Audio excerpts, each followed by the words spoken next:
Адахан Мадумаров 29 жашында Өзгөндөн жогорку кеңештин депутаттыгына ат салышып, ошол учурдагы мен деген саясатчылардан айырмаланып, акча менен эмес, тунук акылы менен шайлоодон утуп чыккан.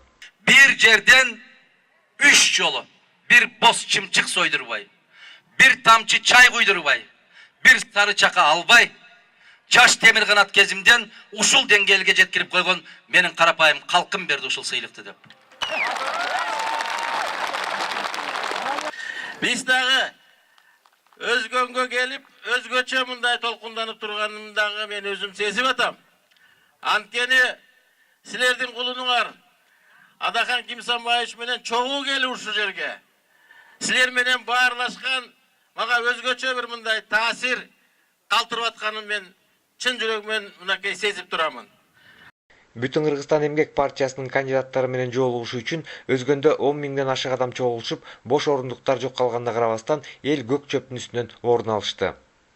Кайдыгер турбай, мен дагы барып ушул мамлекеттик башкарууга барайлычы. Өлкөбүздү оңдойлучу. Мынарекинде 3 миң сомдук пенсия эмес 30 миң сомдук болсунчу. Айлыгыбыз бир 50 миң 60 миң сомдон болсунчу. Балдарыбыз жакшы сапаттуу билим алсынчы.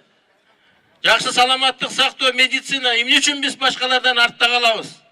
Biz Кудайга кааласа Кыргызстанда мына бекем тартип ак эмгек деп атабыз. Biz тартипти күчөтөбүз. Анан ошол жакка өтүп барган депутаттар, партиялар Кыргыз өкмөтүн устукандап, чириктеп бөлгөндү токтотуш керек. Өзгөн району мага тийди, Каракулжа сага тийди, Ош кимге, Нарын кимге, Көл кимге дегенди токтотуш керек. Бир бүтүн мамлекет болуш керек болду. Өзгөн эл менен болгон жолугушуунун акырында Бүтүн Кыргызстан эмгек партиясынын тизмесинде шайлоого бара жаткан кыргыз эл артисти профессор Керим Турапов өзгөндүктөргө өзүнүн ырын тартуу кылды.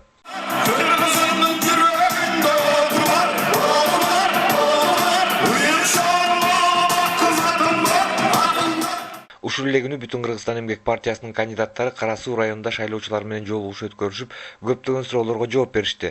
Бул аймактан Токтогул атындагы мамлекеттик сыйлыктын ээси Керим Турапов шайлоодо ат салышат. Келечекте мына Керим ошол Кобзондой, башка мынакей Казакстанда Румбаева, Денисов деген мынакей жакшынакай ырчылары, чыгармачыл адамдары депутат болуп жүрөт.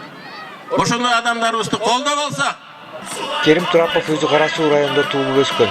Бул жолугушуу стадиондо өтүп, ага 10 миңге жакын адам катышты.